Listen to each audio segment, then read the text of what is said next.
Percival sempre de Souza, o cavalheiro que vocês estão vendo aqui nessa live, é considerado uma lenda viva do jornalismo investigativo, embora ele próprio não goste muito dessa definição, mas é muito verdadeiro. Ele realmente é uma lenda. E para quem acompanhou o Bom Jornal da Tarde, e alguns ainda não eram nem sequer nascidos, o Jornal da Tarde foi o berço jornalístico de Percival, que hoje continua com seus casos e investigações na televisão. Voltando ao princípio, falando novamente do Jornal da Tarde, esse jornal foi um jornal muito badalado, era muito bem considerado e tinha uma das maiores e melhores redações do jornalismo, com jornalistas que fizeram histórias. Então, vem a pergunta. Percival, por que você passou para o jornalismo investigativo e não para a política, que também tem crimes, não para livros, não para esportes? Por que o jornalismo investigativo? por motivos alheios à minha vontade. Quem fundou essa verdadeira escola de jornalismo, como você mencionou, o Jornal da Tarde, foi o Minucarta. E a ideia do Jornal da Tarde, que nasceu em janeiro de 1966, era fazer uma revolução na imprensa brasileira, inovar em todas as áreas. A valorização do texto, o texto esmerado, a fotografia bem feita, muita sensibilidade, enfim, uma série de inovações, inclusive de ordem gráfica, que transformaram, desde que nasceu, o Jornal da Tarde num jornal-revista. Tudo diferente. Claro que as matérias criminais teriam que ser diferentes.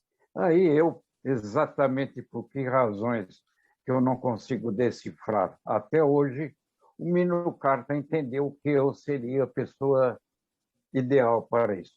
Só quero ressaltar, Oleda, que a redação do Jornal da Tarde era muito jovem, era uma molecada, então não havia nada de tradicional, convencional, clichê, dogma. Estávamos ali para romper todas as regras, entre elas a tradicional cobertura, até então, do noticiário policial. Bom, então, já que você tem uma vida, uma história e muito bem reconhecida no noticiário policial investigativo, me diz o seguinte: você acompanhou e narrou alguns dos mais impactantes crimes deste país. Agora eu vou perguntar como leitora. Eu sou louca por romance policial, adoro. E muitas vezes atravessei noites lendo sem conseguir parar, porque o escritor me levava de uma tal forma ao suspense, que eu adoro, que eu não conseguia parar antes de terminar. Como é para você ter narrado alguns desses crimes que nem foram solucionados até hoje? Eram coisas muito emocionantes, porque é um crime que envolve dose de mistério, que ele não tem a autoria desconhecida de imediato, ele provoca uma narrativa cheia de suspense, cheia de emoções, interesse pela investigação, você bancar o detetive mesmo sendo leitor, e evidentemente que eu, nesse começo, que eu não tinha uma referência, não tinha um parâmetro ainda, eu tentei aprender algumas coisas lendo. Então, li Agatha Christie, aliás, no Jornal da Tarde, eu comecei fazendo uma coluna que chamava Novela Policial, e os títulos das matérias, que eram muito curtos, eram sinopses, eram o caso de, o caso, tipo Agatha Christie. Depois eu, mais exigente, me esmerei, ou procurei me esmerar lendo o Truman Capote, na sua obra A Sangue Frio, que é um verdadeiro manual de jornalismo investigativo. Um manual também de sensibilidade. Ou seja, o Truman Capote leu no New York Times uma notícia de 10 linhas sobre uma família, 4 pessoas, assassinadas em Kansas, nos Estados Unidos, e ele, ao ler aquelas 10 linhas, ele decidiu por ele mesmo esse é o caso da minha vida. Então, ele se esmerou na apuração deste caso, que de início era misterioso, acompanhou toda a investigação, a identificação dos criminosos, a prisão dos criminosos, os detalhes do quádruplo assassinato, o julgamento dos criminosos, a condenação deles à morte e, por fim, a execução da pena capital. Então, isso tudo é uma verdadeira escola, é um verdadeiro manual, é um vade-mecum que eu procurei usar e depois também procurando aprender algumas coisas com alguns outros atores, entre eles o nosso Rubem Fonseca, com A Coleira do Cão. Bom, você obviamente foi muito bem sucedido na sua escola, porque você terminou fazendo matérias, livros, e depois no portal R7, e alguns desses vieram parar na nossa editora, para a nossa felicidade, sobre alguns dos grandes casos que houve no Brasil, como o caso Nardoni, o caso da Rua Cuba, e o Cabo Anselmo, que, aliás, tem uma tremenda reviravolta, né? O leitor, eu não vou dar o spoiler, lógico, mas o leitor começa acreditando num cabo e termina vendo que aquele cabo não era exatamente o que o leitor estava imaginando. Você fala, olha, você trabalha o tempo todo com os piores e melhores sentimentos do ser humano. Como é que é isso para você?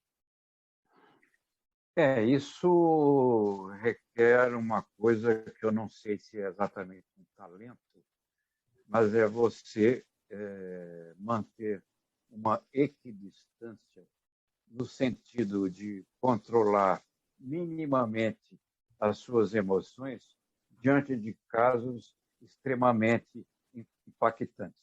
Quer dizer, eu não sou de ferro, sou de carne e osso. Então, há casos, eu confesso a você, que eu, ao tomar conhecimento, ao ver os detalhes, eu não consigo conter as lágrimas, como aconteceu com a Isabela Nardoni. Quer dizer, a hora que eu vi as fotografias feitas pelos peritos do Instituto de Criminalística, vendo aquele corpinho inerte, sem vida, imóvel, no gramado de um edifício, caindo uma garoinha fininha, eu vendo aquilo, não tive como chorar. Mas é o meu consolo. Quer dizer, o delegado que atendeu o caso foi lá, viu, e quando viu, também chorou. E quando ele interrogou o pai, para saber detalhes, se havia alguma desconfiança, alguma ideia de suspeita, ele também, diante do pai que havia perdido a filha, sem saber que estava diante do próprio assassino, ele também chorou. Então, chorar, às vezes, se torna inevitável. De um lado, é bom, porque você não perde os sentimentos, não perde a sensibilidade. De outro, você precisa domar-se no sentido de que, numa investigação, no jornalismo investigativo, você se depara com episódios tão cruéis, situações tão cruciantes, tão desagradáveis, tão desumanas, que você perde o direito, como autor da reportagem, como autor de um livro, você perde o direito de ser ingênuo. No jornalismo investigativo é proibido ser ingênuo.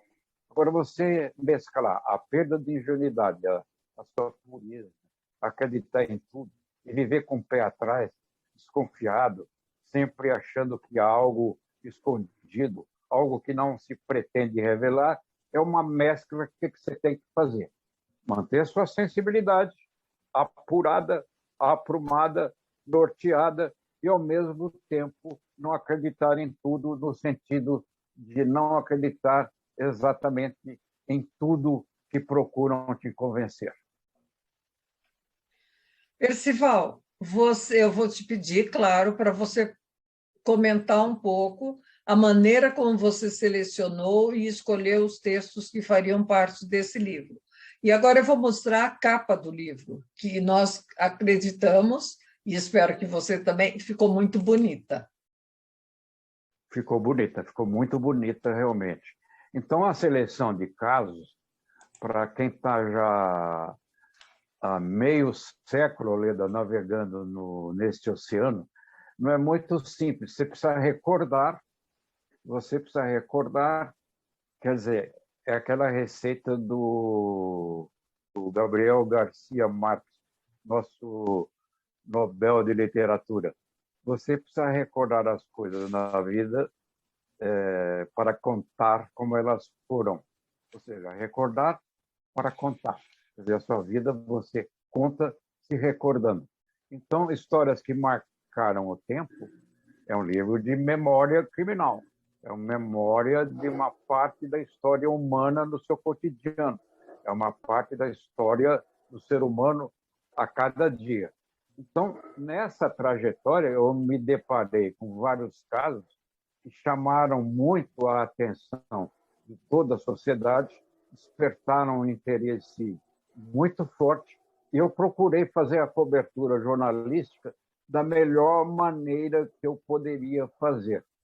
Então, ao recordar isso, eu fui enumerando, inclusive aqueles casos que me emocionaram bastante, e não é fácil fazer essa seleção, mas você vai recordando. Você vai recordando, puxando na memória, passando um filme na sua cabeça, recordando situações, recordando impactos, ligando um caso do presente com certas semelhanças do passado, enfim, chegando à seleção. Então, histórias que marcaram o tempo são histórias que marcaram o meu tempo, marcaram o tempo do mundo criminal, marcaram a história da polícia, marcaram também a história, em parte, da literatura. Enfim, são marcas indeléveis, são marcas inapagáveis, são marcas registradas na minha memória, são marcas registradas na minha cabeça e que servem como indicativo para a apuração de vários outros casos. Ou seja, há episódios anteriores que há situações na investigação, o detetive, o Sherlock Holmes, o Hercule Poirot, que exigem personagens policiais de carne e osso que tenham como método investigações empregadas em casos do passado, atualizadas para o presente e elucidar um caso misterioso. Aliás, é profundamente intrigante, emocionante. Todos nós, diante de um crime misterioso, queremos responder à pergunta: quem foi? É isso que eu procurei usar como bússola no meu Histórias que Marcaram o Tempo. Você citou o Poirot, não citou a Miss Marple, que, puxa vida, não pode ser esquecida. De jeito nenhum. De jeito nenhum. Miss Nós temos o Marple, aliás, Maigret, temos o bandido simpático também. Quem mais simpático, mais sofisticado do que Arsène Lupin? É maravilhoso. Então, a minha próxima pergunta é a seguinte: o que nós notamos nos livros de crime hoje em dia são crimes de uma crueldade tão absurda que tiram completamente esse lado glamuroso da história. Não existe glamour em matar uma filha, como foi o caso da Ardoni, ou o caso da Rua Cuba, ou outros, que a gente não vai ficar citando. Você encontra ainda isso? Esse glamour, essa coisa mais sofisticada? Na verdade, a gente, ao transportar para o mundo da literatura, o mundo mágico das palavras, o espetáculo das palavras, muitas vezes essa tarefa de imprimir uma dose mínima que seja de glamour é uma tarefa exclusivamente nossa e não dos autores. Porque os autores hoje são predominantemente insensíveis. Eles são cultores da banalização do mal. Ou seja, banalizar o mal, transformá-lo numa coisa corriqueira, numa coisa automática, numa coisa natural, é um alto contraste com a natureza humana, que deveria ser, ao contrário,